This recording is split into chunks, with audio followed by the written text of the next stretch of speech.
Bienvenidos a Capturas Malditas. El video que están a punto de ver revela un descubrimiento perturbador que surgió durante la restauración de una fotografía de un orfanato de 1880. Les advierto que lo que verán a continuación podría inquietarles. Las imágenes que hemos recuperado nos transportan a una época oscura, donde el progreso científico a menudo se confundía con prácticas cuestionables, y donde los más vulnerables podían convertirse en víctimas silenciosas de ambiciones desmedidas.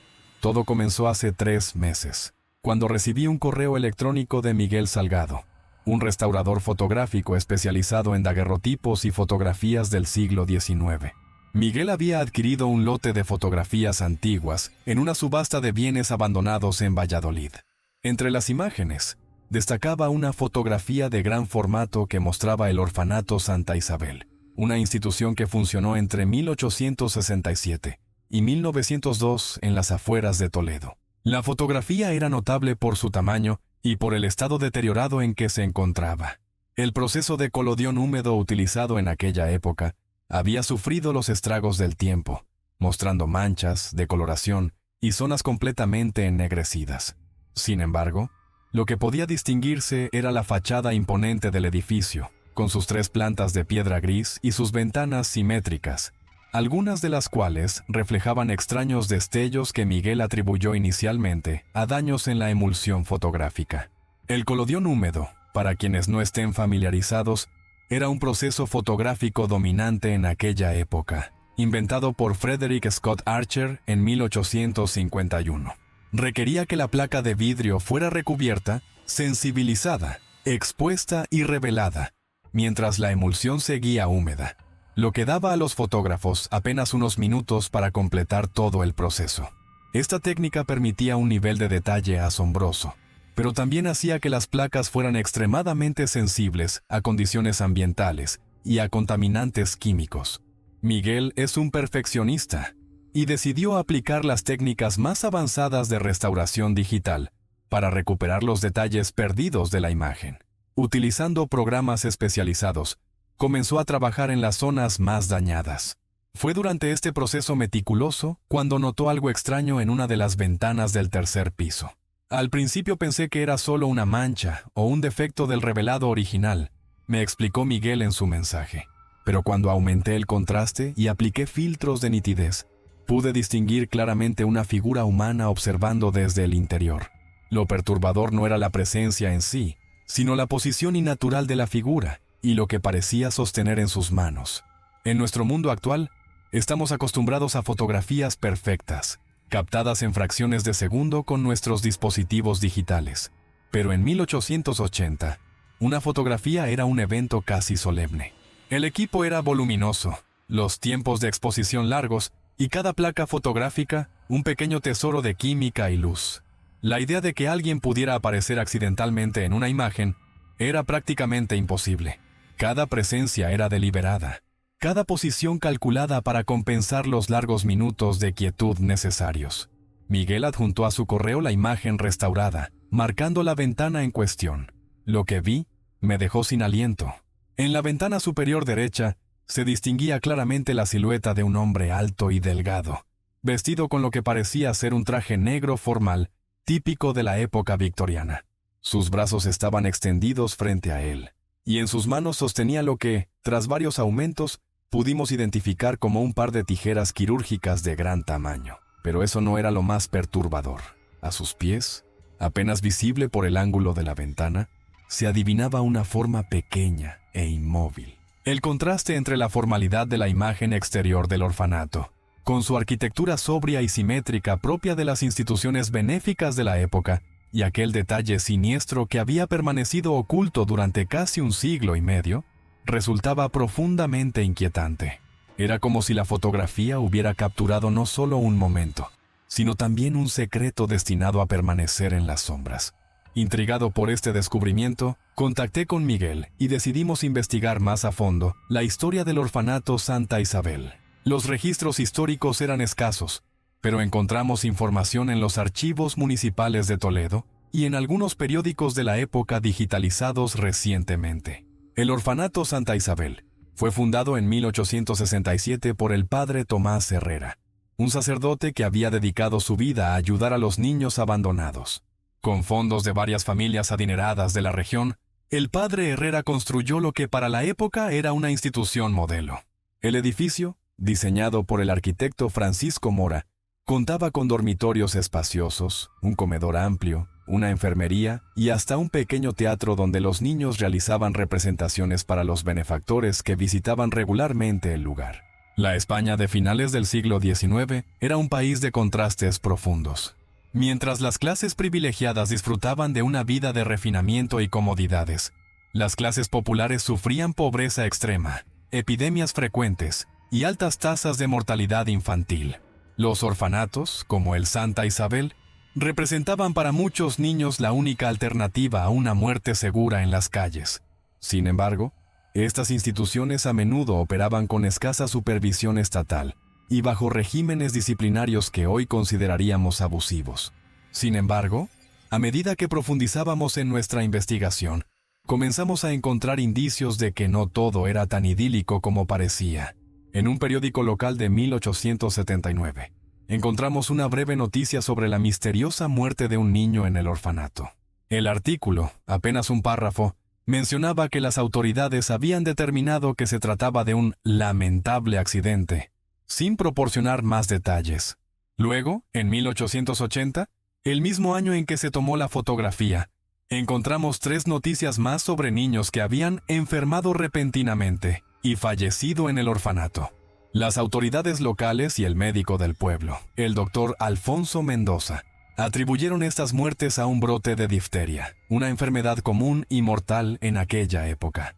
La difteria, conocida coloquialmente como el estrangulador de niños, era un azote terrible en el siglo XIX, causada por la bacteria Corynebacterium diphtheriae. Provocaba la formación de una membrana gruesa en la garganta que podía asfixiar a sus víctimas. La vacuna contra esta enfermedad no se desarrollaría hasta finales de siglo, y los tratamientos disponibles eran rudimentarios e ineficaces. Era común que los orfanatos y escuelas sufrieran brotes devastadores que podían llevarse decenas de vidas en cuestión de semanas. Lo que nos llamó la atención fue una carta al editor publicada en otro periódico regional, escrita por una mujer que se identificaba como Dolores Ruiz, antigua empleada del orfanato. En su carta, Dolores expresaba sus dudas sobre las explicaciones oficiales y mencionaba haber visto prácticas inusuales en la enfermería del tercer piso, dirigida por el doctor Javier Sotomayor, el médico residente del orfanato. Los niños que subían a la enfermería del doctor Sotomayor raramente regresaban con buena salud, escribía Dolores, y aquellos que mostraban lo que él llamaba talentos especiales eran sometidos a exámenes prolongados de los que salían cambiados, como si sus almas hubieran sido extraídas de sus pequeños cuerpos. La carta fue rápidamente desmentida por las autoridades y Dolores fue acusada de difamación. No encontramos más registros sobre ella, excepto una breve nota en el registro civil que indicaba su ingreso en el Hospital Mental de San Rafael en 1881, donde falleció 6 meses después. En la España decimonónica, las acusaciones de una mujer de clase trabajadora contra instituciones respetadas raramente eran tomadas en serio. El sistema de salud mental de la época funcionaba, en muchos casos, como un mecanismo de control social, especialmente para mujeres que desafiaban las normas establecidas. El diagnóstico de histeria se aplicaba liberalmente a cualquier mujer que mostrara comportamientos considerados inapropiados, desde la ira justificada hasta las denuncias incómodas. Intrigados por estas coincidencias, Miguel y yo decidimos investigar más sobre el doctor Javier Sotomayor. Los registros médicos de la época eran limitados, pero descubrimos que Sotomayor había estudiado medicina en París durante la década de 1860, una época en la que las teorías sobre frenología y la relación entre anatomía cerebral y comportamiento humano estaban en su apogeo. La frenología, ahora considerada una pseudociencia, postulaba que diferentes áreas del cerebro controlaban diferentes rasgos de personalidad y habilidades, y que éstas podían ser determinadas examinando la forma del cráneo. Aunque hoy sabemos que estas teorías eran fundamentalmente erróneas, sentaron las bases para investigaciones posteriores sobre la localización cerebral de funciones específicas. En aquella época, París era el centro neurálgico de la medicina europea. La Salpêtrière, bajo la dirección de Jean-Martin Charcot, estaba revolucionando el estudio de las enfermedades neurológicas. Médicos como Paul Broca habían comenzado a identificar áreas cerebrales específicas relacionadas con funciones como el lenguaje. Era una época de descubrimientos apasionantes, pero también de experimentación con límites éticos difusos. Sotomayor había publicado varios artículos en revistas médicas españolas sobre lo que él llamaba la cartografía del alma humana, donde proponía que ciertas capacidades mentales podrían ser identificadas y potencialmente transferidas mediante procedimientos quirúrgicos específicos.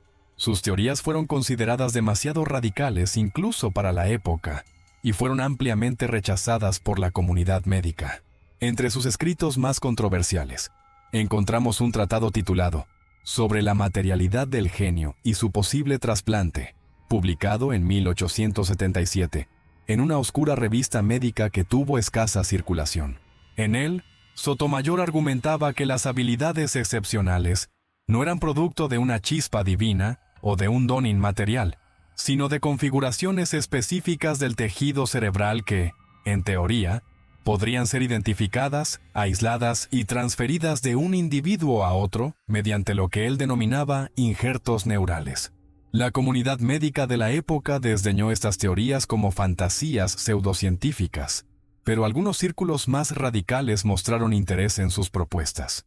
Hemos encontrado correspondencia entre Sotomayor y varios médicos europeos que compartían su fascinación por estas ideas, incluyendo algunos que trabajaban en instituciones similares al Orfanato Santa Isabel en otros países. Lo que más nos inquietó fue encontrar en un archivo provincial una solicitud de fondos firmada por el padre Herrera en 1879, donde se detallaba la necesidad de ampliar la enfermería del tercer piso para los experimentos del Dr. Sotomayor, que prometen grandes avances en el entendimiento de las facultades mentales excepcionales. El documento revelaba que el padre Herrera había sido inicialmente escéptico respecto a las teorías de Sotomayor, pero que había quedado impresionado por algunos resultados preliminares. La solicitud mencionaba específicamente la necesidad de equipos eléctricos especializados, instrumentos quirúrgicos de precisión y materiales para la construcción de lo que denominaban cámaras de aislamiento sensorial, donde los niños con talentos especiales podrían ser estudiados sin distracciones externas. Resulta revelador que esta solicitud coincidiera temporalmente con el inicio de las muertes misteriosas en el orfanato. También es significativo que, entre los benefactores que aprobaron estos fondos adicionales, figuraran varios nombres vinculados a sociedades científicas marginales que promovían teorías eugenésicas y estudios sobre la mejora de la raza humana, mediante intervenciones médicas, ideas que más tarde serían asociadas con algunas de las páginas más oscuras de la historia científica del siglo XX. Miguel decidió aplicar técnicas aún más avanzadas de restauración a otras zonas de la fotografía. En particular, se centró en las ventanas adyacentes a la que mostraba la silueta inquietante. Después de días de trabajo meticuloso, logró recuperar detalles que habían permanecido ocultos durante casi 150 años. El proceso de restauración digital que Miguel utilizó combina varias técnicas de vanguardia. Primero, escaneó la placa original a una resolución extremadamente alta, capturando detalles imperceptibles para el ojo humano. Luego, utilizó algoritmos de aprendizaje automático entrenados específicamente para reconocer y eliminar los patrones de deterioro típicos de las fotografías de colodión húmedo.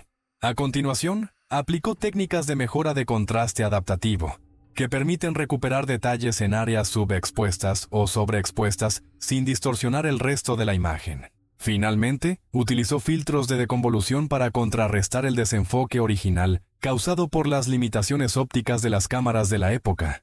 Este proceso, que hubiera sido impensable hace apenas una década, permitió a Miguel recuperar detalles que habían permanecido invisibles desde el momento mismo en que se tomó la fotografía. La tecnología moderna se convirtió así en una ventana al pasado, revelando secretos que quizás nunca estuvieron destinados a ser descubiertos. Las imágenes restauradas revelaron algo que nos heló la sangre. En 2 ventanas más se podían distinguir figuras infantiles, inmóviles, como si estuvieran de pie mirando hacia el exterior. Pero sus posturas eran extrañamente rígidas, casi como maniquíes. Y en una de las ventanas del segundo piso, pudimos distinguir lo que parecía ser una habitación llena de frascos y recipientes de vidrio alineados en estanterías. Lo más perturbador de estas figuras infantiles era su aspecto. A diferencia de las fotografías típicas de niños de la época, donde la rigidez era producto de los largos tiempos de exposición y las instrucciones de los fotógrafos de mantenerse completamente inmóviles, estas siluetas mostraban una inmovilidad que parecía antinatural incluso para los estándares victorianos. Sus cabezas estaban ligeramente inclinadas, sus brazos colgaban a los lados en ángulos imposibles, y lo que podíamos distinguir de sus rostros carecía completamente de expresión, como máscaras vacías mirando hacia el infinito. En cuanto a la habitación con los frascos, el nivel de detalle que Miguel logró recuperar nos permitió identificar que no se trataba de una simple alacena o botica, como podría esperarse en una institución de la época. La disposición sistemática de los recipientes, algunos de los cuales parecían contener objetos flotantes de formas irregulares, su etiquetado meticuloso y la presencia de lo que parecían ser instrumentos de medición, sugerían más bien un laboratorio experimental. Decidimos buscar más fotografías del orfanato y tras contactar con varios archivos históricos, encontramos otra imagen tomada en 1881, durante una visita oficial del gobernador provincial. Esta fotografía mostraba el interior del comedor del orfanato, con unos 30 niños sentados a largas mesas. Lo que nos llamó la atención fue la expresión vacía en los rostros de varios de los niños, especialmente los sentados en la mesa más cercana al fotógrafo. La fotografía del comedor, aunque aparentemente inocua a primera vista, revelaba detalles inquietantes bajo un escrutinio más detallado. Los niños, vestidos con los uniformes austeros propios de las instituciones benéficas de la época, mostraban una disciplina impecable, todos sentados en posición idéntica, mirando hacia el frente. Sin embargo, mientras que algunos rostros mostraban las expresiones típicas de nerviosismo o curiosidad ante la presencia de un fotógrafo, otros, particularmente aquellos en la mesa frontal, parecían completamente inexpresivos, como si estuvieran ausentes a pesar de su presencia física. Un historiador local que consultamos, el profesor Martín Aguirre de la Universidad de Castilla-La Mancha, nos señaló un detalle perturbador. Fíjense en las cicatrices que se ven en las sienes de algunos de los niños. En el siglo XIX, esas marcas eran típicas de ciertos procedimientos quirúrgicos experimentales, relacionados con trastornos mentales o epilepsia. Las cicatrices, apenas visibles pero innegablemente presentes en al menos 5 de los niños fotografiados, seguían un patrón semicircular que comenzaba justo encima de la oreja y se extendía hacia la frente. En la medicina de la época, este tipo de incisiones se asociaban con procedimientos como la trepanación o la lobotomía primitiva, intervenciones que hoy consideramos bárbaras pero que entonces representaban la vanguardia de la neuropsiquiatría. Sin embargo, estos procedimientos estaban reservados para casos extremos de epilepsia o manía, y resultaba extremadamente inusual ver estas marcas en niños tan jóvenes y aparentemente dóciles. Nuestra investigación dio un giro inesperado cuando, revisando registros parroquiales, descubrimos que el padre Tomás Herrera había fallecido repentinamente en diciembre de 1880, apenas unos meses después de que se tomara la fotografía original. Su muerte fue atribuida a un ataque al corazón, pero un informe policial de la época, archivado y olvidado durante décadas, sugería que habían encontrado al sacerdote en la enfermería del tercer piso, con una expresión de horror en su rostro y marcas inexplicables en sus sienes. El informe policial, redactado por el comisario Alonso Fernández, detallaba cómo un mozo de limpieza había encontrado el cuerpo del padre Herrera a primera hora de la mañana, rígido y frío, sentado en una silla en el despacho del doctor Sotomayor. Según este testimonio, el sacerdote tenía los ojos desorbitados en una expresión de terror indescriptible y presentaba 2 pequeñas heridas recientes en ambas sienes, como si alguien hubiera insertado algún tipo de instrumento fino. El doctor Sotomayor había atribuido estas marcas a una caída que el sacerdote habría sufrido durante su ataque cardíaco, explicación que las autoridades aceptaron sin mayores cuestionamientos. El doctor Sotomayor asumió la dirección del orfanato tras la muerte del padre Herrera, pero su administración duró poco, En marzo de 1881, un incendio devastó el ala este del edificio, precisamente donde se encontraba la enfermería. El fuego se propagó rápidamente durante la noche, y aunque la mayoría de los niños fueron evacuados a tiempo, se reportaron 5 víctimas mortales, incluyendo al propio doctor Sotomayor. Los incendios eran tristemente comunes en los edificios del siglo XIX. La iluminación a gas, las velas, las chimeneas mal mantenidas y la abundancia de materiales inflamables como madera, papel y tejidos, combinados con la ausencia de sistemas modernos de detección y extinción, hacían que cualquier chispa pudiera convertirse rápidamente en una tragedia. Los periódicos de la época estaban llenos de noticias sobre incendios devastadores en teatros, fábricas, escuelas y hospitales. No obstante, algo en el patrón de propagación de este incendio particular resultaba sospechoso. Según los informes, el fuego había comenzado simultáneamente en varios puntos del ala este, lo que sugería un origen deliberado. Lo que los periódicos de la época no mencionaron, pero descubrimos en informes policiales confidenciales, fue que el cuerpo de Sotomayor no se encontró en su habitación o intentando escapar, sino en la enfermería, rodeado de lo que el informe describía como instrumentos quirúrgicos de diseño inusual y varios recipientes de vidrio conteniendo especímenes preservados de origen indeterminado. El informe, redactado por el mismo comisario Fernández que había investigado la muerte del padre Herrera, detallaba con evidente perplejidad estos hallazgos. Describía instrumentos que combinaban elementos de cirugía craneal con dispositivos eléctricos primitivos, similares a los desarrollados por médicos como Duchenne de Boulogne, para estimular músculos mediante corrientes galvánicas. También mencionaba un cuaderno de notas parcialmente quemado, donde Sotomayor había registrado observaciones sobre transferencias exitosas y manifestaciones post-implantación, utilizando un sistema de codificación para referirse a los sujetos mediante números en lugar de nombres. Miguel continuó su labor de restauración, recuperando más detalles de la imagen original. Al analizar la fachada principal del edificio, notó algo extraño en las proporciones arquitectónicas. Utilizando referencias de edificios similares de la época y aplicando principios de perspectiva, determinó que había un espacio no visible entre el segundo y tercer piso, algo así como un entrepiso oculto. La arquitectura institucional del siglo XIX seguía principios estrictos de simetría y proporción. Las alturas entre pisos eran generalmente uniformes, y los espacios estaban claramente delimitados según su función. Sin embargo, en el orfanato Santa Isabel, las ventanas del segundo y tercer piso estaban separadas por una distancia inusualmente grande. Además, en la línea donde debería haber una cornisa o detalle arquitectónico marcando la separación entre pisos, se apreciaban pequeñas aberturas rectangulares que parecían ventilaciones, pero que no correspondían a ningún estilo arquitectónico reconocible de la época. Era común en la arquitectura de la época incluir espacios técnicos para ventilación o almacenamiento, me explicó. Pero lo extraño es que no aparece en ninguno de los planos originales que hemos encontrado.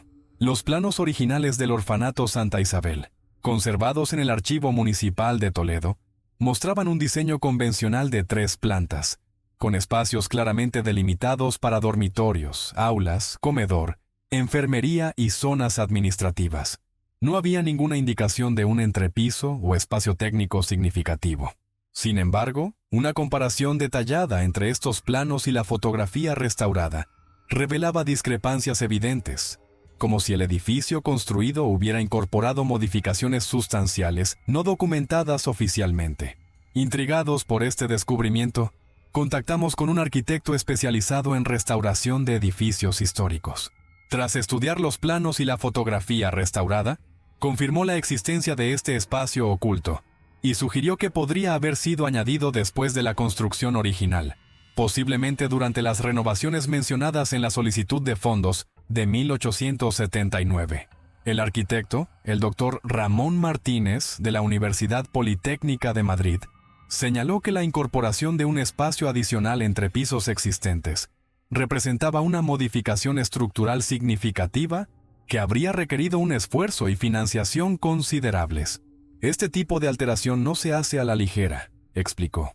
Debe haber existido una necesidad imperiosa que justificara tal intervención. especialmente considerando que se trata de un edificio institucional que ya estaba en funcionamiento. El doctor Martínez también señaló otra anomalía: la ausencia de accesos visibles a este entrepiso desde las escaleras principales o corredores del edificio. Según su análisis, el acceso probablemente se realizaba a través de pasajes ocultos o escaleras secundarias, un enfoque arquitectónico inusual para un orfanato, pero no desconocido en otros tipos de instalaciones, como laboratorios privados o instituciones que requerían áreas de acceso restringido.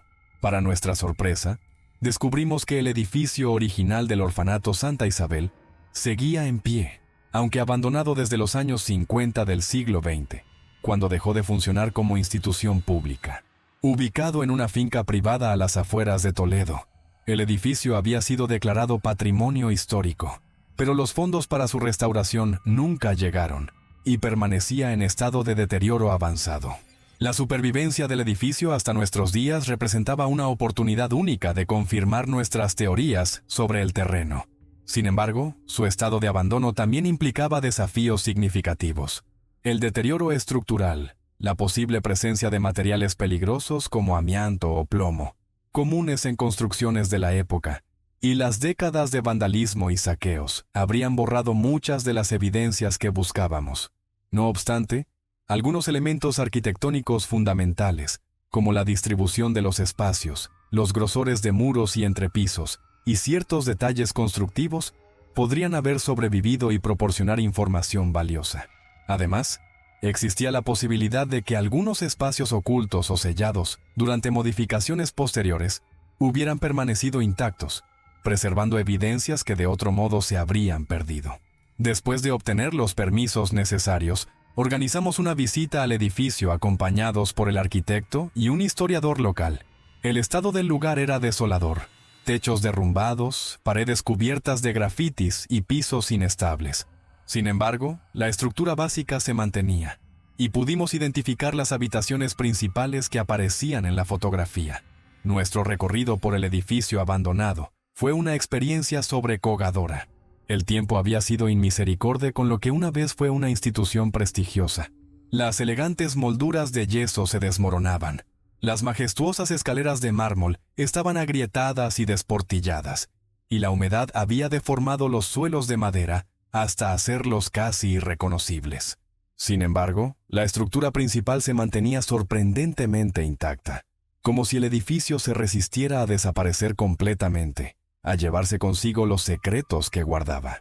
El ala este, donde había ocurrido el incendio de 1881, mostraba evidentes signos de reconstrucción. Los materiales y técnicas constructivas diferían sutilmente del resto del edificio, confirmando que había sido reconstruida después del desastre. Sin embargo, la reconstrucción parecía haber respetado la distribución original de los espacios, incluyendo la enfermería del tercer piso donde Sotomayor había realizado sus experimentos. Lo más impactante fue cuando llegamos al área donde debería estar el tercer piso.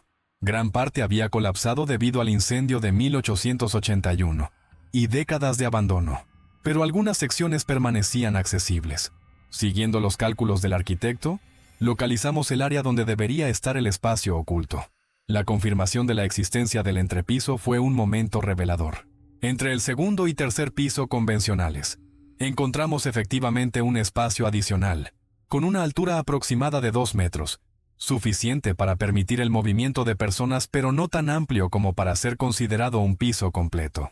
Este espacio no aparecía en ninguno de los planos originales, ni en documentos posteriores sobre el edificio, como si su existencia hubiera sido deliberadamente ocultada.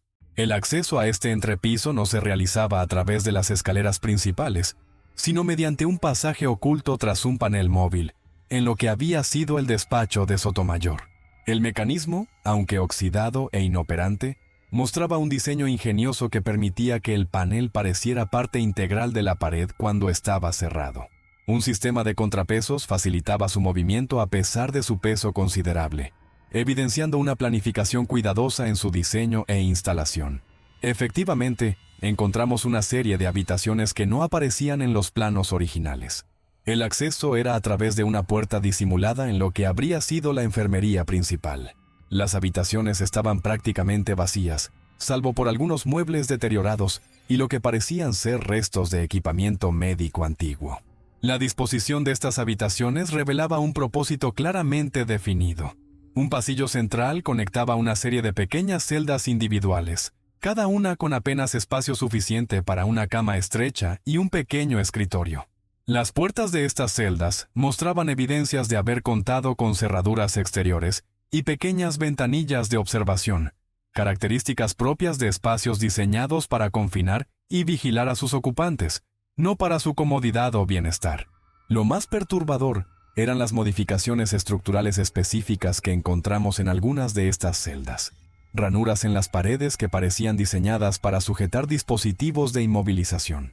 Canales en el suelo que convergían hacia desagües centrales, como si se esperara la necesidad de limpiar líquidos con frecuencia. Y, más inquietante aún, instalaciones eléctricas primitivas cuyo diseño no correspondía con los usos convencionales de la electricidad en edificios de la época.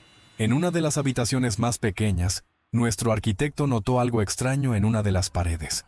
La mampostería parecía diferente, como si hubiera sido reconstruida en algún momento.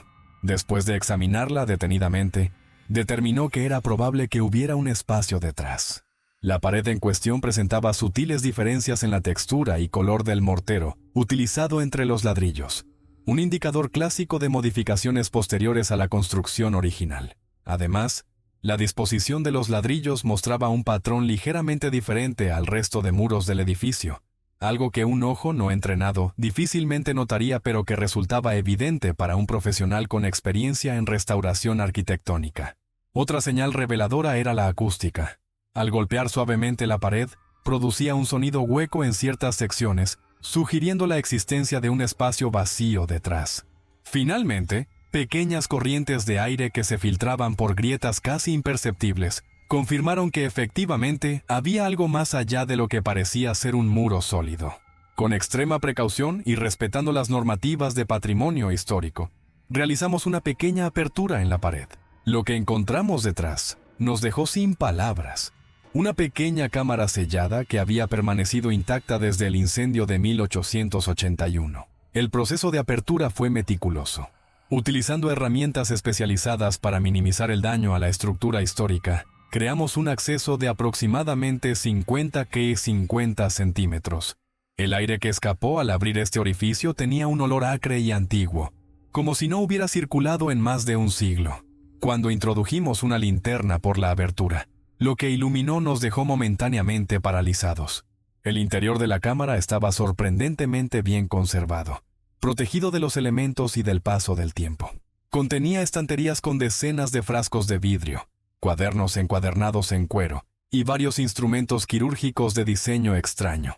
Los frascos contenían lo que parecían ser especímenes preservados en algún tipo de solución, aunque el deterioro del tiempo hacía imposible determinar su naturaleza exacta sin análisis especializados.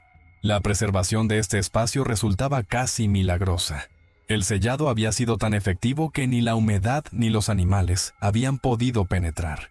El polvo acumulado formaba una capa uniforme sobre todas las superficies, pero los objetos debajo permanecían en un estado de conservación extraordinario, como si el tiempo se hubiera detenido el día que la cámara fue sellada.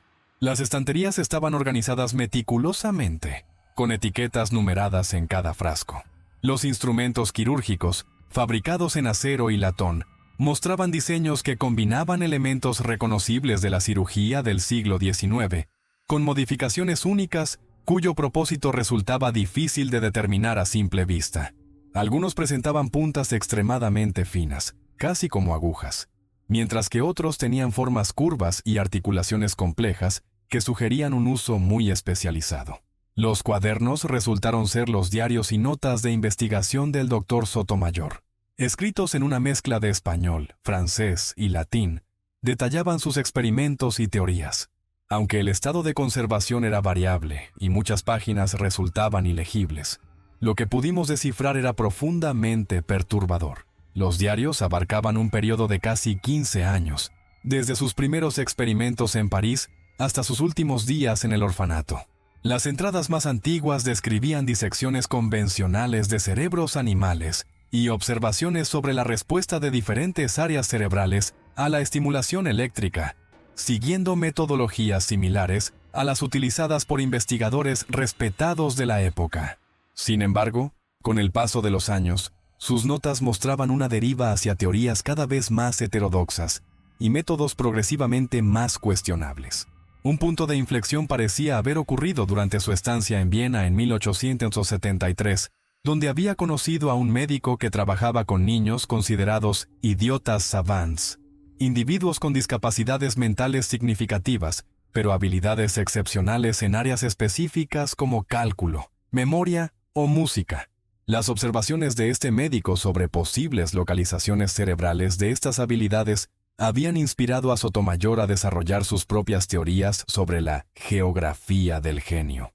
Sotomayor parecía creer que había descubierto la localización física de lo que él llamaba el asiento del talento excepcional en el cerebro humano. Sus notas hablaban de niños con habilidades inusuales, memoria fotográfica, capacidades matemáticas extraordinarias, sensibilidad musical excepcional o lo que él denominaba percepción aumentada. El término percepción aumentada aparecía con frecuencia en sus escritos más avanzados. Con él, parecía referirse a una condición en la que ciertos individuos mostraban una sensibilidad extraordinaria a estímulos específicos, colores más vívidos, sonidos imperceptibles para oídos normales, o la capacidad de detectar patrones en lo que para otros eran fenómenos aleatorios. Sotomayor especulaba que esta condición podría representar una evolución del aparato sensorial humano, y que, si pudiera ser aislada y transferida, tendría aplicaciones revolucionarias en campos tan diversos como la medicina, el arte o incluso el espionaje militar. Según sus escritos, Sotomayor había desarrollado un procedimiento para extraer estas capacidades de un sujeto y transferirlas a otro mediante un complejo proceso quirúrgico que involucraba tanto el cerebro como la médula espinal. Sus primeros experimentos, realizados en París con animales, habían fracasado, pero creía haber perfeccionado su técnica después de años de estudio. Las descripciones de estos procedimientos resultaban inquietantemente detalladas. Sotomayor había desarrollado instrumentos específicos para acceder a ciertas áreas cerebrales, con mínimo daño al tejido circundante. Utilizaba corrientes eléctricas de intensidad variable para mapear las respuestas de diferentes zonas y, una vez identificada el área asociada con la habilidad deseada, extraía pequeñas muestras de tejido mediante un dispositivo similar a una aguja hueca. Estas muestras eran procesadas mediante métodos químicos que él había desarrollado, creando lo que denominaba esencias neurales, que contenían, según su teoría, la información codificada responsable de la habilidad específica. Estas esencias eran luego introducidas en el cerebro del receptor, mediante un procedimiento similar pero inverso, seguido de estimulación eléctrica para activar la integración del tejido. Las páginas más inquietantes detallaban los resultados de sus procedimientos en el orfanato. Sotomayor escribía con entusiasmo clínico sobre cómo había logrado transferir la capacidad musical de un niño de 8 años a otro que previamente no mostraba ningún talento particular. También documentaba los efectos secundarios. El niño donante quedaba en un estado que él describía como vacío vital pero físicamente funcional, mientras que el receptor a menudo desarrollaba comportamientos erráticos y percepciones alteradas de la realidad. Las descripciones de estos efectos secundarios eran escalofriantes. Los donantes, tras el procedimiento, perdían no solo la habilidad específica extraída, sino también gran parte de su personalidad y voluntad. Se volvían extremadamente dóciles y obedientes, capaces de realizar tareas básicas cuando se les ordenaba, pero sin mostrar iniciativa propia ni emociones significativas. Sotomayor los describía como perfectamente adecuados para tareas repetitivas y especulaba sobre posibles aplicaciones industriales para individuos en este estado. Los receptores, por su parte, mostraban un desarrollo casi inmediato de la habilidad transferida, a menudo a niveles que superaban los del donante original. Sin embargo, también experimentaban pesadillas recurrentes, episodios de confusión donde parecían acceder a recuerdos que no eran suyos, y ocasionalmente manifestaban rasgos de personalidad o manías que correspondían al donante. En casos extremos, desarrollaban lo que Sotomayor denominaba personalidad fragmentada, alternando entre su identidad original y aspectos del comportamiento del donante. En sus últimas entradas, fechadas en febrero de 1881, apenas un mes antes del incendio, Sotomayor mencionaba haber perfeccionado su técnica hasta el punto de poder preservar las esencias del talento en lo que él llamaba recipientes de transición, antes de su implantación en un nuevo huésped. También escribía sobre su intención de demostrar sus logros ante la comunidad científica internacional y mencionaba una visita inminente de colegas de París y Viena. Este avance representaba un cambio significativo en su metodología. Anteriormente, sus transferencias requerían que donante y receptor estuvieran presentes simultáneamente, limitando severamente las aplicaciones prácticas de su técnica. Con este nuevo método, podría extraer habilidades de múltiples donantes, preservarlas indefinidamente y aplicarlas a receptores seleccionados en cualquier momento futuro. También especulaba sobre la posibilidad de combinar múltiples esencias en un solo receptor, creando lo que él denominaba individuos compuestos, con habilidades excepcionales en varios campos simultáneamente. La entrada final, escrita con una caligrafía notablemente alterada, contenía una frase inquietante. Los niños saben, puedo verlo en sus ojos vacíos, me observan cuando duermo, susurran entre ellos en un lenguaje que no comprendo. Dios me perdone por lo que he desatado. Este último escrito mostraba signos evidentes de deterioro mental. La caligrafía, normalmente precisa y metódica, se volvía irregular y temblorosa. El texto saltaba entre ideas inconexas y repetía frases como «me observan» y «están en las paredes» varias veces. Mencionaba haber oído melodías imposibles, interpretadas por dedos que no existen, y se refería a presencias que ocupaban los cuerpos vacíos de los niños donantes. La fecha de esta entrada, 17 de febrero de 1881, era exactamente un mes antes del incendio que destruiría el laboratorio y acabaría con la vida de Sotomayor y 5 niños del orfanato. La coincidencia temporal sugiere una posible conexión entre el evidente deterioro mental del doctor y los eventos catastróficos que seguirían. Informamos de nuestro descubrimiento a las autoridades pertinentes, y un equipo de arqueólogos forenses fue enviado para examinar el sitio. Los restos encontrados en la cámara secreta fueron trasladados para su análisis, y se inició una investigación histórica más profunda sobre lo ocurrido en el orfanato Santa Isabel. La intervención de las autoridades patrimoniales y forenses transformó nuestra investigación personal en un proyecto oficial. El edificio fue acordonado y se estableció un protocolo riguroso para la documentación y preservación de todas las evidencias encontradas. Expertos en diversas disciplinas fueron convocados. Historiadores médicos, arqueólogos especializados en sitios del siglo XIX, expertos en química forense y especialistas en conservación de documentos históricos. Los análisis preliminares de los especímenes preservados en los frascos revelaron que se trataba de tejido cerebral y fragmentos de médula espinal humanos. La datación confirmó que correspondían a la época en que Sotomayor dirigió el orfanato. Sin embargo, lo más perturbador fue el descubrimiento de ADN correspondiente a al menos 12 individuos diferentes, un número significativamente mayor que las 5 víctimas oficiales del incendio. Los análisis de ADN, aunque limitados por el estado de preservación de las muestras, proporcionaron información suficiente para establecer que todos los tejidos pertenecían a individuos jóvenes, probablemente menores de 15 años. La diversidad genética sugería que no estaban relacionados entre sí, lo que concordaba con la naturaleza del orfanato como institución que acogía a niños de orígenes diversos. Los análisis químicos de los fluidos preservantes revelaron una composición inusual, además de los componentes típicos utilizados en la época para la preservación de especímenes biológicos, formaldehído, alcohol etílico y diversos compuestos mercuriales. Se detectaron sustancias cuya presencia resultaba difícil de explicar. Trazas de metales raros como cesio y neodimio, compuestos orgánicos complejos similares a neurotransmisores, y un conjunto de sustancias no identificables con las técnicas analíticas actuales.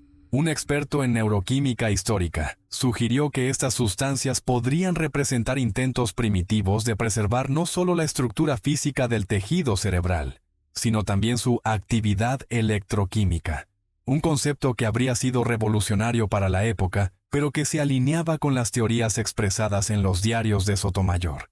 Mientras la investigación forense continuaba, Miguel siguió trabajando en la restauración de la fotografía original. Utilizando las técnicas más avanzadas disponibles, logró recuperar detalles que habían permanecido ocultos, incluso después de nuestros primeros descubrimientos. Las técnicas aplicadas por Miguel en esta fase avanzada de restauración iban más allá de la recuperación visual convencional. Utilizando análisis espectrales que detectaban radiaciones no visibles capturadas por la emulsión fotográfica original, logró revelar aspectos de la imagen que nunca habían sido perceptibles para el ojo humano, ni siquiera en el momento de tomar la fotografía. En particular, se centró en las ventanas del entrepiso oculto, apenas visibles como pequeñas aberturas que habían sido disimuladas como elementos decorativos en la fachada. Al aumentar estas zonas y aplicar filtros especializados, logró distinguir lo que parecían ser rostros infantiles, observando desde el interior, con expresiones vacías y ojos inusualmente brillantes, casi reflectantes. Estos rostros presentaban características perturbadoras. A diferencia de las expresiones típicas de los niños fotografiados en la época, que oscilaban entre la solemnidad formal requerida por los largos tiempos de exposición y una natural aprensión ante el proceso fotográfico. Estos mostraban una ausencia total de emoción. Sus ojos, demasiado abiertos y fijos, reflejaban la luz de una manera que creaba un efecto similar al del ojo rojo en fotografías modernas con flash, algo técnicamente imposible con el equipo fotográfico de 1880. Pero el descubrimiento más impactante vino cuando Miguel aplicó un análisis espectral a toda la imagen. Esta técnica, que permite visualizar elementos no perceptibles para el ojo humano, reveló algo extraordinario: tenues líneas luminosas que conectaban las ventanas del entrepiso con las habitaciones del tercer piso donde se encontraba Sotomayor. Estas líneas, invisibles en el espectro visible pero claramente detectables en ciertas frecuencias ultravioletas, formaban un patrón complejo que recordaba a un sistema nervioso estilizado. Partían de las ventanas donde se observaban los rostros infantiles y convergían en la habitación donde habíamos identificado la silueta de Sotomayor. Algunas líneas eran rectas y directas, mientras que otras formaban espirales y patrones geométricos que sugerían un propósito específico en su diseño. Inicialmente pensé que eran artefactos digitales o daños en la emulsión original, explicó Miguel. Pero su patrón es demasiado consistente y estructurado. Es como si hubiera algún tipo de conexión energética entre esos espacios. Los patrones detectados mostraban una complejidad que descartaba la posibilidad de que fueran simples defectos de la imagen. Seguían trayectorias que respetaban la estructura arquitectónica del edificio, como si estuvieran canalizados a través de conductos específicos. Además, su intensidad variaba siguiendo lo que parecía ser un patrón rítmico, sugiriendo algún tipo de flujo o pulso regulado. Un experto en fotografía del siglo XIX que consultamos sugirió una explicación menos sobrenatural, pero igualmente inquietante. Las placas de colodión húmedo, utilizadas en esa época, eran extremadamente sensibles a ciertos tipos de radiación. Es posible que la fotografía captara emanaciones químicas provenientes del interior del edificio, quizás sustancias volátiles utilizadas en los experimentos de Sotomayor. Esta explicación, aunque técnicamente plausible, no aclaraba la naturaleza específica de estas emanaciones, ni su patrón organizado. Las sustancias químicas tenderían a difundirse de manera uniforme, o siguiendo corrientes de aire naturales, no formando canales estructurados y precisos como los observados en la imagen. Otra teoría propuesta por un historiador de la ciencia sugería que Sotomayor podría haber estado experimentando con técnicas primitivas de transmisión eléctrica inalámbrica, similares a las que Nikola Tesla desarrollaría años después. Según esta hipótesis, las líneas luminosas representarían filtraciones de campos electromagnéticos generados por estos experimentos, capturados accidentalmente por la sensibilidad química de la placa fotográfica. Sin embargo, esta explicación no aclaraba el patrón estructurado de las líneas ni su conexión específica con las figuras humanas visibles en las ventanas del entrepiso. Y en su frente, parcialmente oculta por un mechón de cabello, se adivinaba una cicatriz quirúrgica reciente. A medida que nuestra investigación avanzaba, comenzamos a recibir mensajes de personas que afirmaban tener conexiones con el orfanato Santa Isabel. Una mujer de 93 años, Pilar Guzmán, nos contactó afirmando ser nieta de una de las pocas supervivientes del orfanato, que había vivido allí durante la época de Sotomayor. El testimonio de Pilar Guzmán añadió una dimensión humana a nuestra investigación histórica. Hasta entonces, habíamos trabajado principalmente con documentos oficiales, fotografías y evidencias físicas, pero sus recuerdos familiares nos ofrecían una perspectiva íntima de los eventos que habíamos estado reconstruyendo. Mi abuela Carmen rara vez hablaba de su tiempo en el orfanato. Nos contó Pilar durante nuestra visita a su residencia en Madrid. Pero en sus últimos años, cuando su mente comenzó a divagar, mencionaba repetidamente los niños de las paredes y el doctor que robaba almas. Carmen había ingresado en el orfanato a los 6 años, en 1877, tras perder a sus padres en una epidemia de tifus. Como muchos huérfanos de la época, había sido entregada a la institución por parientes que no podían o no querían hacerse cargo de ella. Según Pilar, su abuela describía los primeros años en el orfanato como estrictos, pero no crueles, con una rutina estructurada de oraciones, estudios básicos y tareas domésticas apropiadas para su edad. El cambio, según sus recuerdos, había comenzado en 1879, coincidiendo con la llegada del doctor Sotomayor como médico residente. Inicialmente, su presencia se había presentado como una mejora para la institución, un signo del compromiso del padre Herrera con la salud y el bienestar de los niños.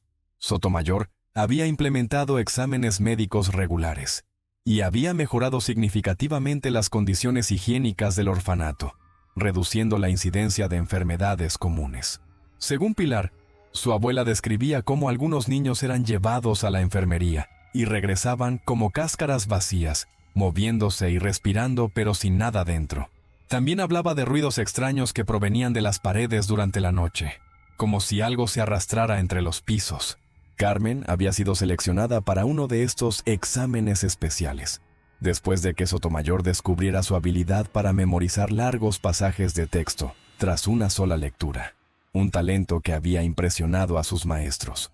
Sin embargo, la noche antes de su cita programada, había sido despertada por una compañera mayor que la había escondido en un armario de la lavandería, advirtiéndole que no saliera hasta la mañana siguiente bajo ninguna circunstancia. Esta compañera, una chica llamada Lucía que trabajaba como ayudante en la enfermería, había desaparecido al día siguiente. Los supervisores dijeron que había sido transferida a otra institución, pero Carmen nunca creyó esta explicación. Según Pilar, su abuela siempre sostuvo que Lucía la había salvado de un destino terrible, sacrificándose en el proceso. Más inquietante aún era su recuerdo de la noche del incendio. Carmen, que entonces tenía 10 años, afirmaba que el fuego no había comenzado accidentalmente como indicaban los informes oficiales. Según su testimonio, había sido iniciado por varios de los niños mayores, después de descubrir lo que Sotomayor estaba haciendo con los más pequeños. Los niños mayores, principalmente adolescentes que realizaban tareas de mantenimiento en todo el edificio, habían accedido accidentalmente al laboratorio secreto mientras reparaban una filtración de agua. Lo que vieron allí los horrorizó hasta el punto de planear una acción desesperada. Reunieron aceite de las lámparas y otros materiales inflamables, y prendieron fuego estratégicamente para destruir específicamente el ala este donde se encontraba el laboratorio. Mi abuela decía que vio a Sotomayor esa noche, corriendo hacia su laboratorio en lugar de intentar escapar, nos contó Pilar, y juró hasta el día de su muerte que, mientras escapaban del edificio en llamas, vio figuras infantiles en las ventanas del entrepiso, observando impasibles, sin intentar huir, como si ya no fueran realmente humanos. Carmen había sido evacuada junto con la mayoría de los niños, aunque 5 de ellos no lograron escapar. Oficialmente, estos 5 niños y el doctor Sotomayor fueron las únicas víctimas del incendio.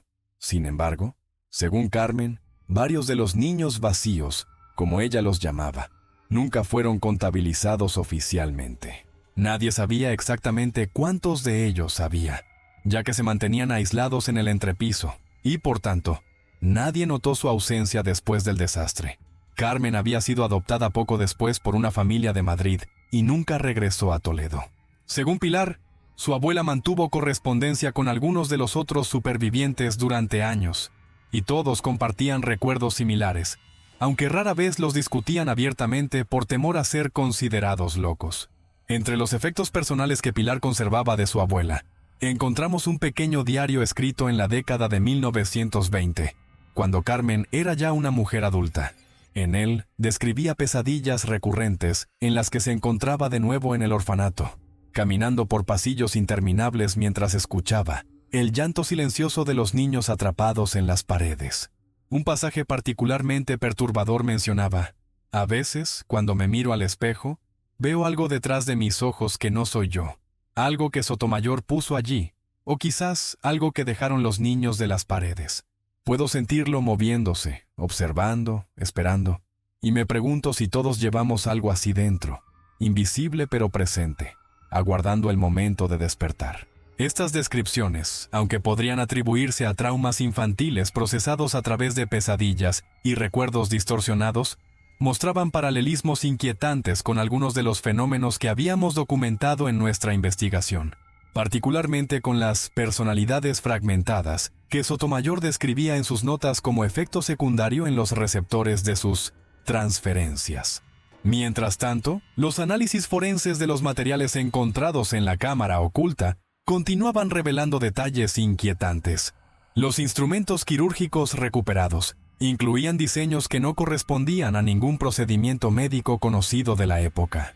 Varios presentaban características únicas, como canaletas para fluidos y puntas extremadamente finas capaces de acceder a áreas cerebrales específicas con precisión milimétrica.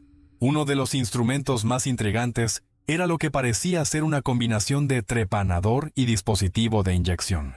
Su diseño permitía abrir un orificio minúsculo en el cráneo y simultáneamente introducir o extraer sustancias a través de una aguja central hueca. La precisión de su manufactura resultaba sorprendente para la época, sugiriendo que había sido fabricado por artesanos especializados, probablemente joyeros o fabricantes de instrumentos científicos de alta gama. Otro conjunto de herramientas parecía diseñado para la estimulación eléctrica localizada. Incluía electrodos de diversos tamaños y formas, cada uno aparentemente destinado a un área cerebral específica. Estos se conectaban a lo que parecía ser una primitiva batería química, con controles para regular la intensidad de la corriente. Un experto en historia de la neurología comentó que este equipo era sorprendentemente avanzado para su época, anticipando técnicas de estimulación cerebral que no se desarrollarían formalmente hasta mediados del siglo XX. Más perturbadores aún fueron los análisis químicos de los residuos encontrados en los frascos y equipos. Además de las soluciones preservantes comunes en la época, se identificaron compuestos orgánicos complejos que los expertos no pudieron clasificar completamente con la tecnología actual. Un bioquímico del equipo forense sugirió que podrían ser neurotransmisores o sustancias similares, extraídas y concentradas mediante procesos desconocidos. Estos compuestos mostraban estructuras moleculares que no correspondían exactamente con ningún neurotransmisor conocido, aunque presentaban similitudes con la dopamina, la serotonina y otros mensajeros químicos cerebrales. Su concentración y pureza resultaban extraordinarias considerando las limitaciones tecnológicas de la época, sugiriendo que Sotomayor había desarrollado métodos de extracción y purificación notablemente avanzados. Entre los papeles de Sotomayor, se encontraron correspondencias con otros científicos de la época, incluyendo cartas de rechazo de varias sociedades médicas europeas que consideraban sus teorías aberrantes y contrarias a toda ética científica. Sin embargo, también había evidencia de un pequeño círculo de seguidores, médicos y científicos, que veían en sus experimentos la posibilidad de un avance revolucionario en la comprensión de la mente humana. Una carta particularmente inquietante, fechada en enero de 1881, provenía de un doctor vienés que expresaba su entusiasmo por visitar el orfanato y observar los milagros vivientes que Sotomayor había creado. La carta mencionaba específicamente su interés en los recipientes de transición y en la posibilidad de establecer instalaciones similares en otras partes de Europa. El autor de esta carta, que firmaba como Dr. Heinrich Müller, hacía referencia a sus propios experimentos con sujetos institucionalizados en un hospital psiquiátrico de Viena, donde aparentemente había intentado replicar algunos de los procedimientos de Sotomayor, aunque con resultados inconsistentes. Expresaba particular interés en el método para preservar las esencias fuera del cuerpo humano, algo que él no había logrado. Müller también mencionaba a otros colegas en Berlín, Londres y San Petersburgo que compartían su interés por este campo de investigación. Esto sugería la existencia de una red informal de investigadores que perseguían líneas similares de experimentación, operando al margen de las instituciones médicas oficiales, pero con acceso a instalaciones donde podían trabajar sin supervisión ética significativa. A medida que nuestra investigación avanzaba y se hacía pública a través de canales especializados, comenzamos a recibir información sobre casos similares en otros orfanatos europeos de finales del siglo XIX.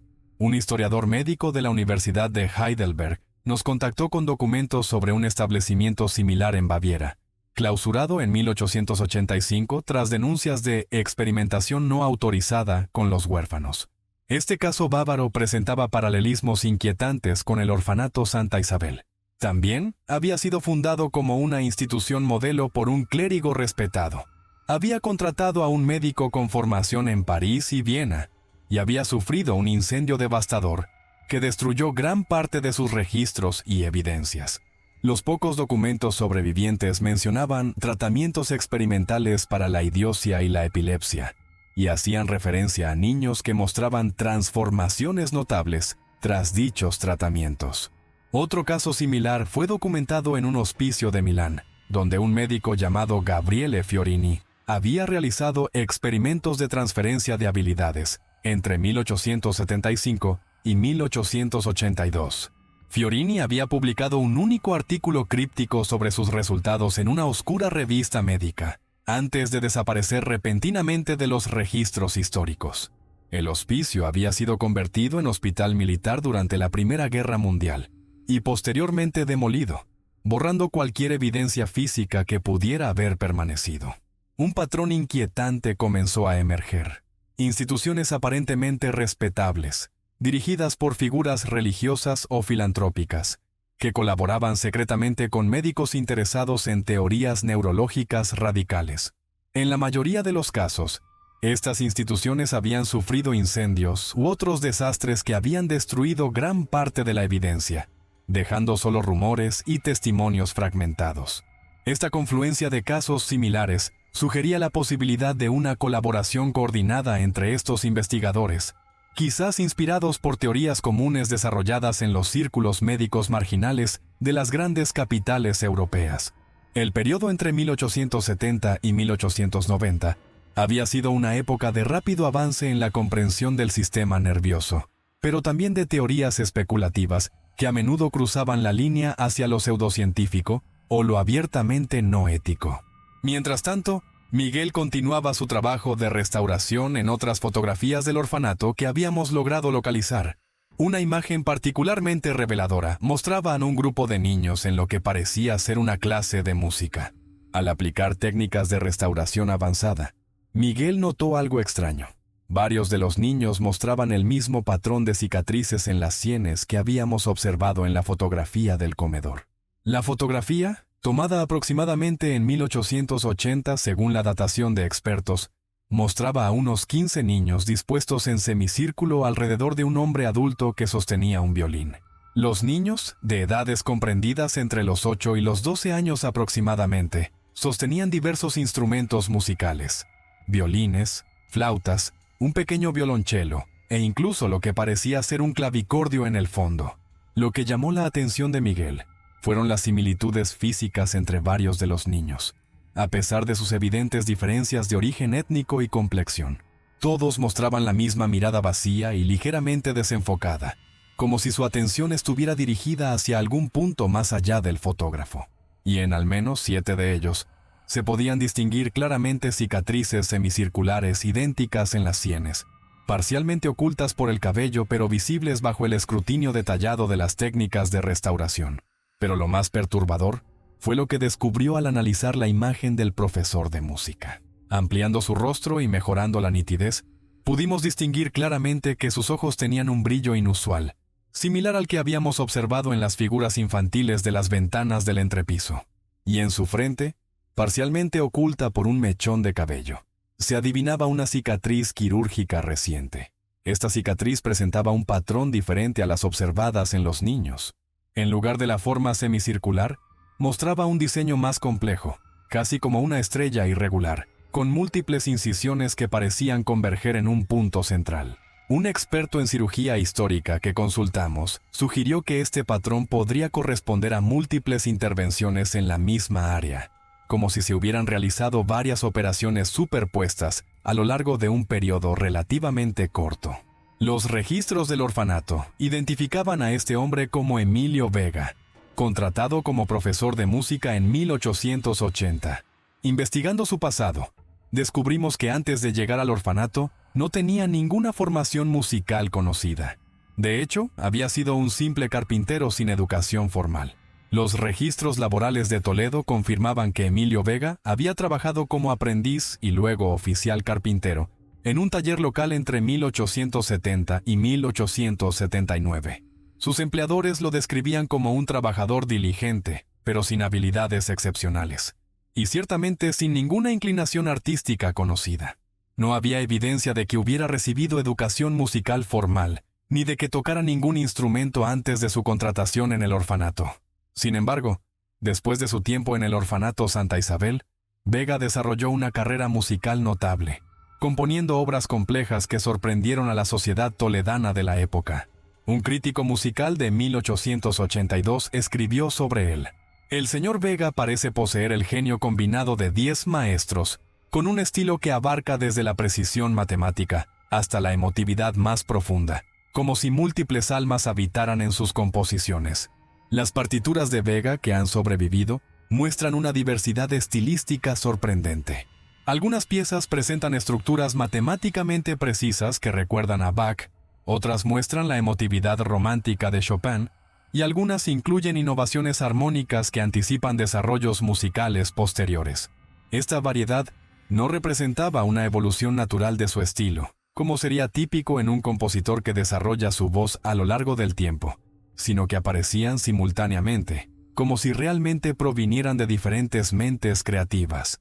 Vega falleció en 1886, apenas 5 años después del incendio del orfanato.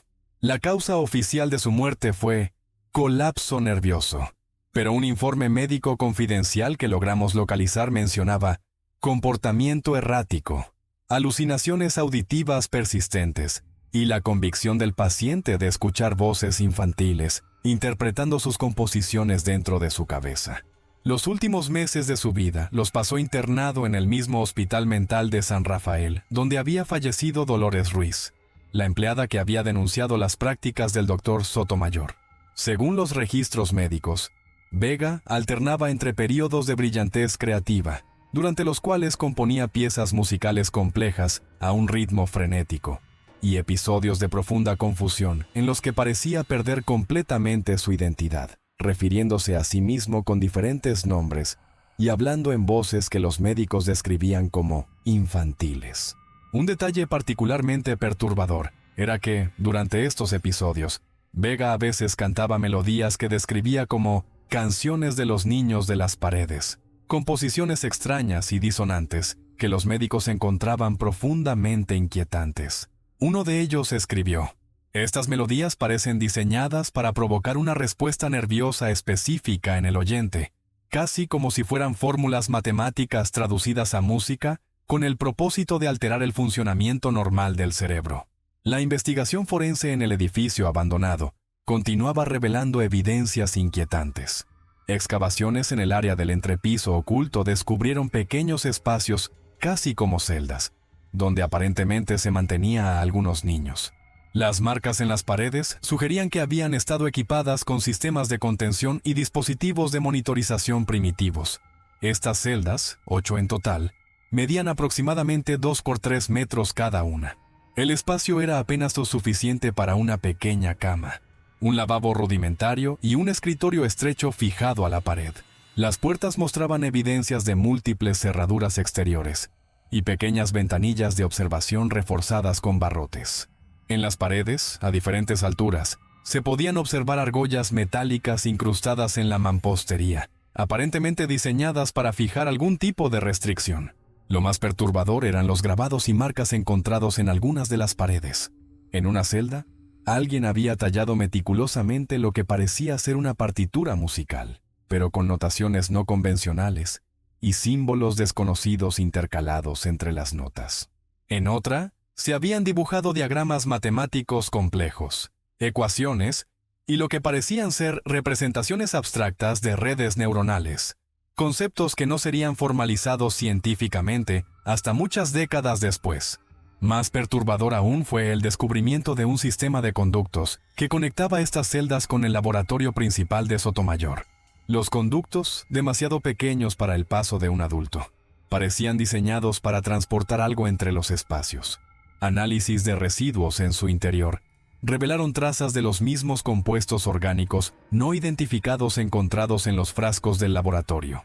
Estos conductos, de aproximadamente 30 centímetros de diámetro, habían sido construidos con precisión sorprendente, utilizando materiales que minimizaban la fricción y maximizaban el aislamiento térmico. En varios puntos incorporaban lo que parecían ser bobinas de cobre, sugiriendo algún tipo de sistema electromagnético cuya función exacta resultaba difícil de determinar sin equipos especializados. Un ingeniero eléctrico que consultamos propuso que estas bobinas podrían haber servido para generar campos electromagnéticos controlados, posiblemente relacionados con las teorías de Sotomayor sobre la preservación de esencias neurales, durante su transporte entre el lugar de extracción y el de implantación, en Semasamazula. Otra posibilidad sugerida fue que funcionaran como un sistema primitivo de comunicación, utilizando variaciones en los campos magnéticos para transmitir información entre diferentes áreas del laboratorio, sin necesidad de cables visibles.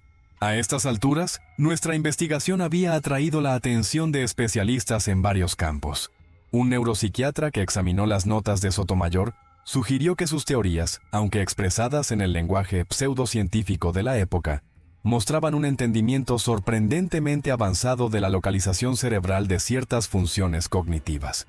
Lo verdaderamente inquietante, nos explicó, es que algunas de sus observaciones sobre áreas cerebrales específicas relacionadas con habilidades como el cálculo matemático o la percepción musical anticipan descubrimientos neurocientíficos del siglo XX. Es como si hubiera obtenido este conocimiento a través de sus experimentos bárbaros, décadas antes de que la tecnología permitiera confirmarlo éticamente. El doctor Martín Velasco, neurocirujano y profesor de Historia de la Medicina, señaló que muchos de los diagramas cerebrales dibujados por Sotomayor identificaban correctamente áreas funcionales, que no serían mapeadas con precisión hasta la década de 1950, con el advenimiento de técnicas como la electroencefalografía detallada y la estimulación eléctrica cerebral durante cirugías con pacientes conscientes. Particularmente notable era su identificación del área de Broca-Wernicke para funciones lingüísticas y lo que ahora conocemos como circuito límbico para procesos emocionales. Estas no son coincidencias afortunadas ni intuiciones brillantes, afirmó el doctor Velasco.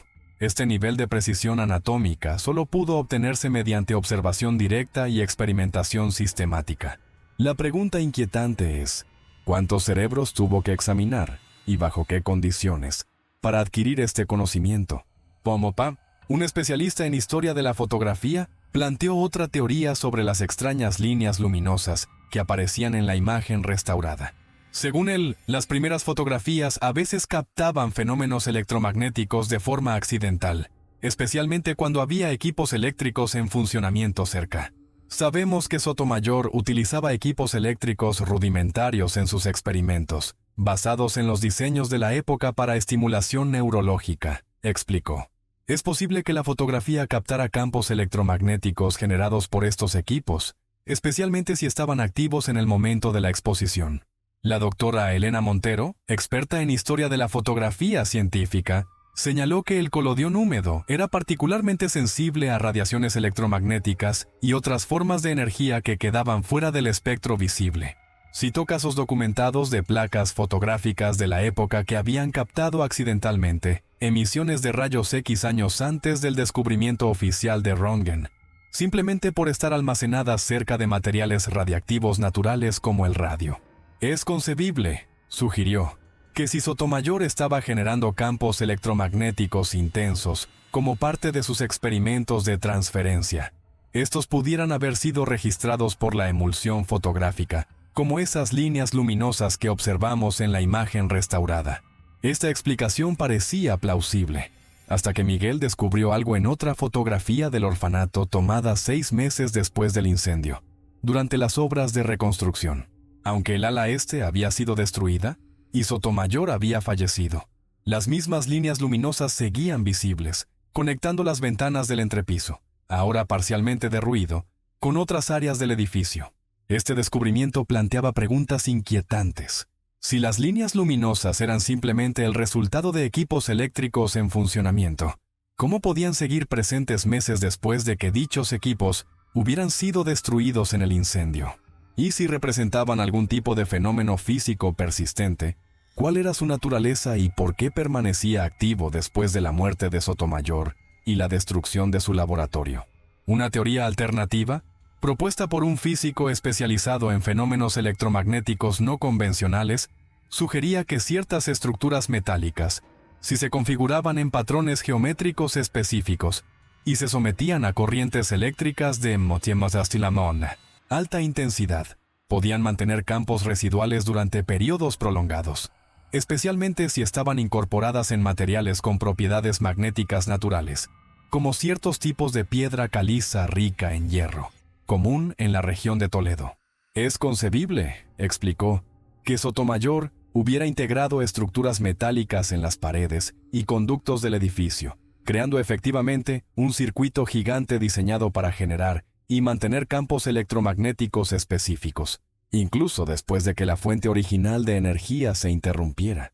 A medida que compartíamos nuestros hallazgos en círculos académicos especializados, comenzamos a recibir testimonios de personas que habían tenido experiencias extrañas en el edificio abandonado a lo largo de los años. Guardias de seguridad que habían trabajado allí reportaban sonidos inexplicables durante la noche, como si algo se arrastrara por los conductos entre los pisos. Varios mencionaban la sensación de ser observados, especialmente en las áreas cercanas al antiguo laboratorio de Sotomayor. Antonio Ferreira, un guardia que había trabajado en el edificio durante la década de 1990, como parte de un contrato de vigilancia tras un intento de vandalismo, nos describió experiencias que lo habían llevado a renunciar después de apenas 3 meses. Nunca creí en fantasmas, nos aseguró, pero lo que ocurría allí no era normal. Los sonidos no venían de fuera, ni de animales o intrusos.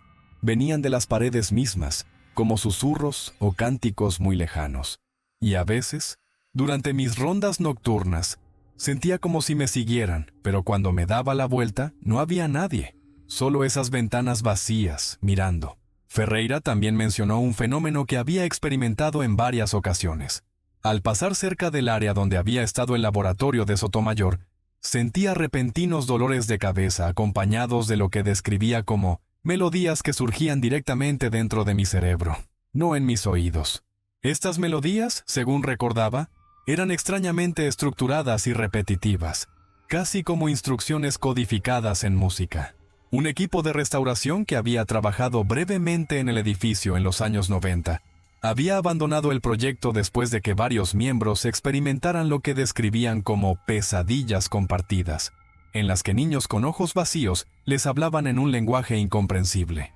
El jefe del equipo reportó haber encontrado, en varias ocasiones, sus equipos movidos o reorganizados por la mañana, a pesar de que el edificio estaba cerrado y vigilado durante la noche. Manuel Ordóñez, el arquitecto que había dirigido este intento de restauración, nos proporcionó detalles inquietantes sobre la experiencia.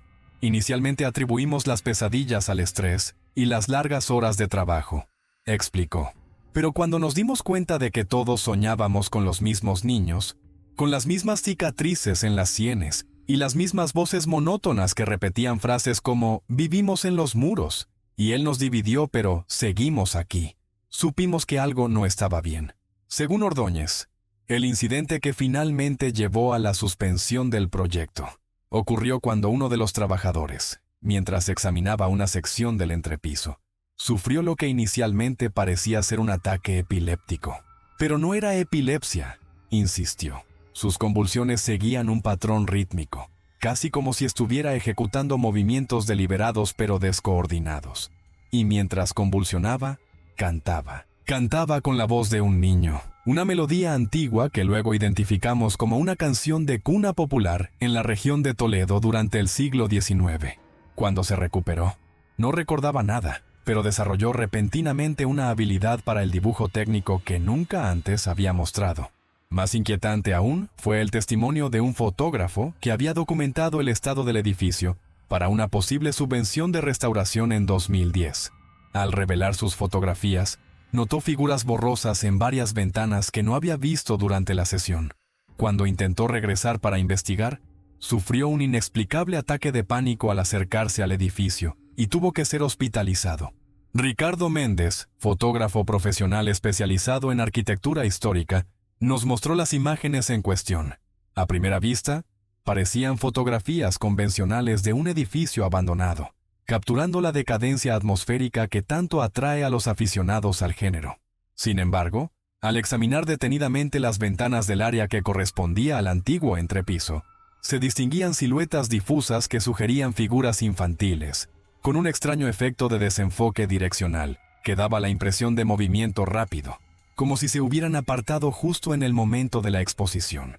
Llevo 20 años fotografiando edificios abandonados, nos dijo Méndez.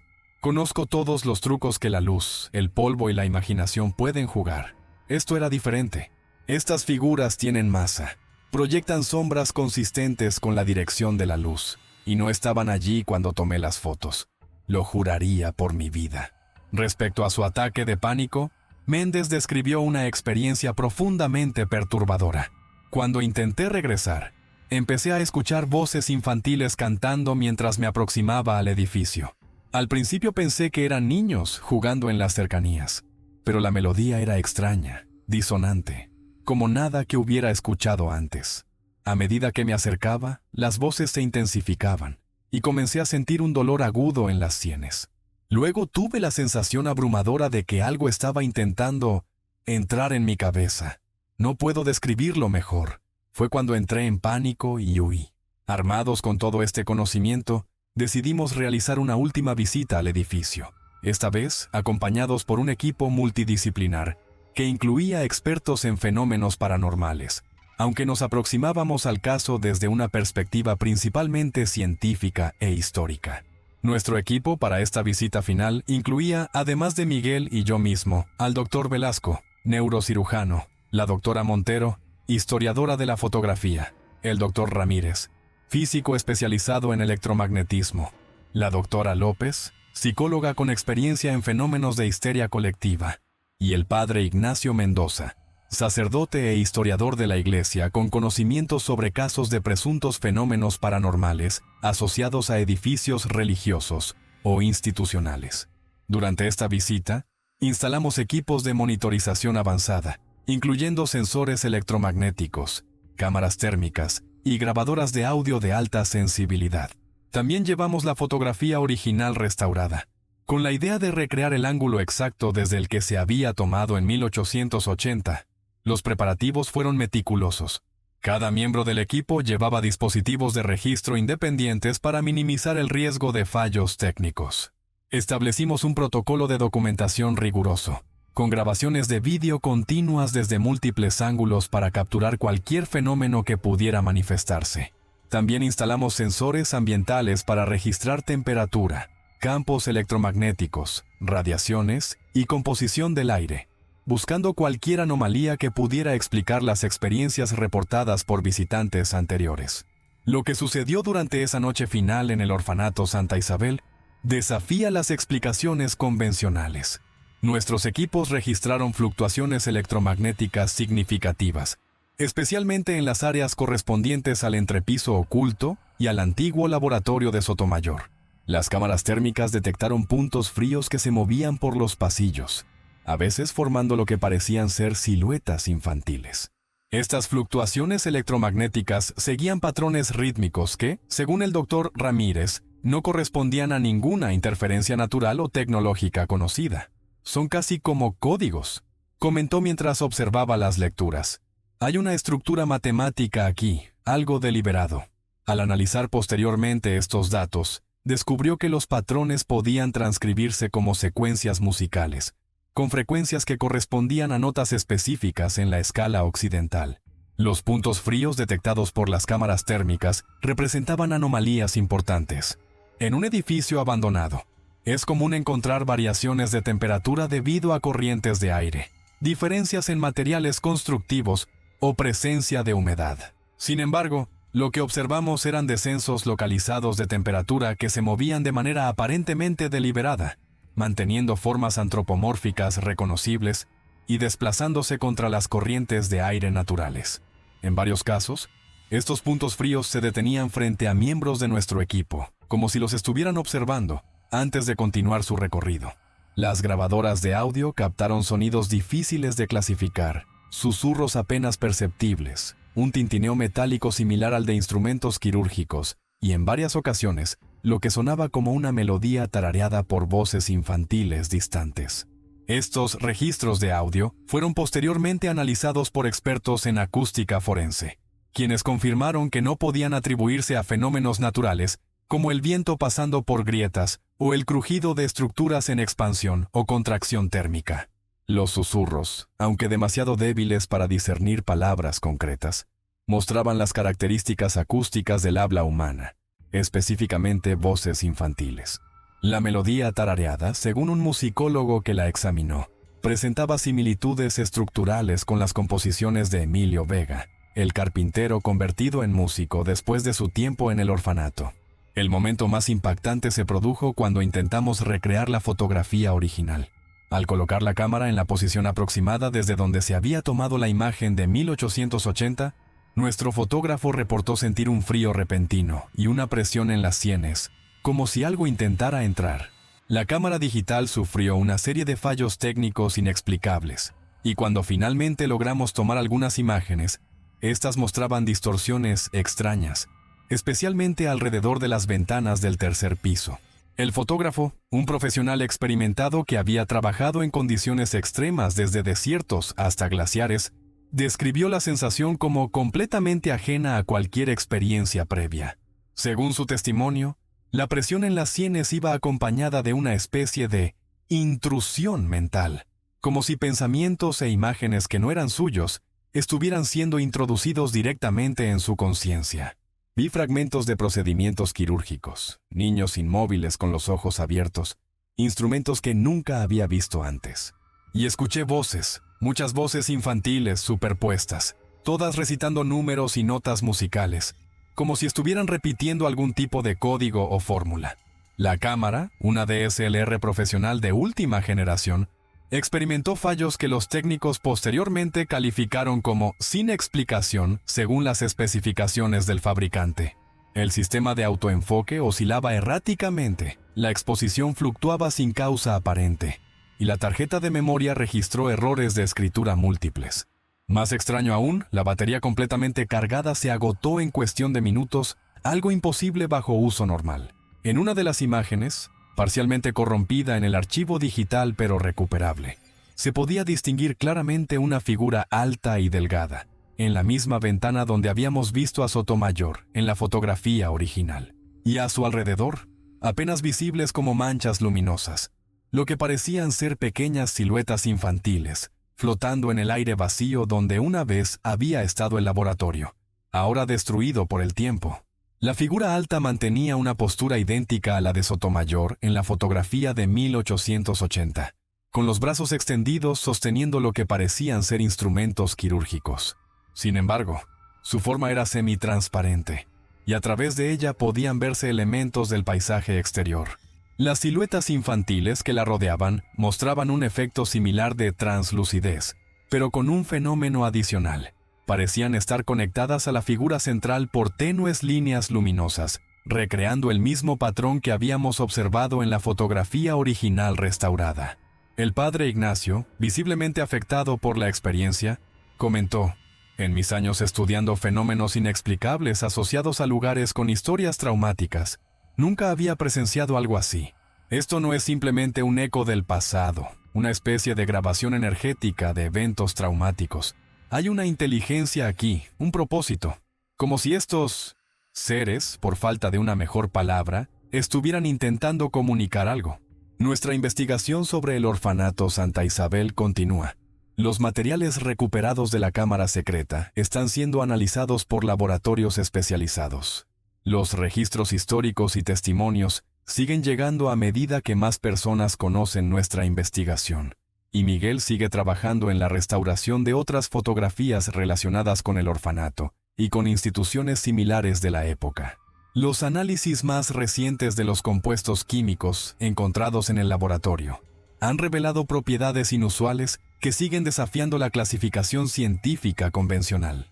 Algunos muestran características que los sitúan a medio camino entre neurotransmisores naturales y compuestos sintéticos, con estructuras moleculares que no corresponden a ninguna sustancia conocida.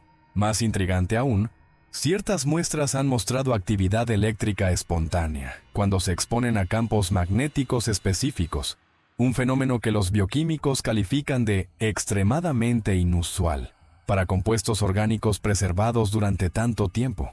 Los diarios de Sotomayor continúan siendo estudiados por lingüistas y criptógrafos, ya que secciones sustanciales están escritas en lo que parece ser un código personal que combina términos médicos en varios idiomas, con símbolos de su propia invención.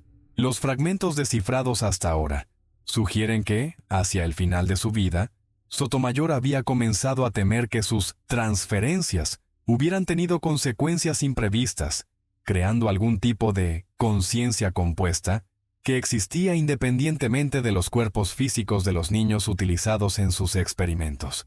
En una entrada particularmente inquietante, escribía: «He creado algo que existe entre los espacios, ni completamente material ni completamente etéreo. Se mueve a través de las corrientes que he establecido en las paredes. Observa a través de los ojos que he vaciado. Piensa con las mentes fragmentadas que he reorganizado. Ya no me obedece. Temo que nunca tuvo la intención de hacerlo».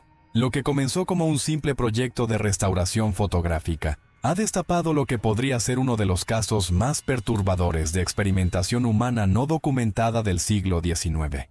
Un oscuro precursor de la neurociencia moderna, nacido de la crueldad y la ambición desmedida.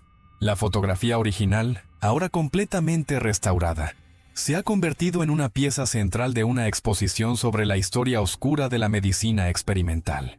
Y cada día, visitantes se detienen frente a ella, observando las ventanas del tercer piso y el entrepiso oculto, muchos reportando la inquietante sensación de que los ojos brillantes que se asoman desde el interior parecen seguirlos mientras se alejan.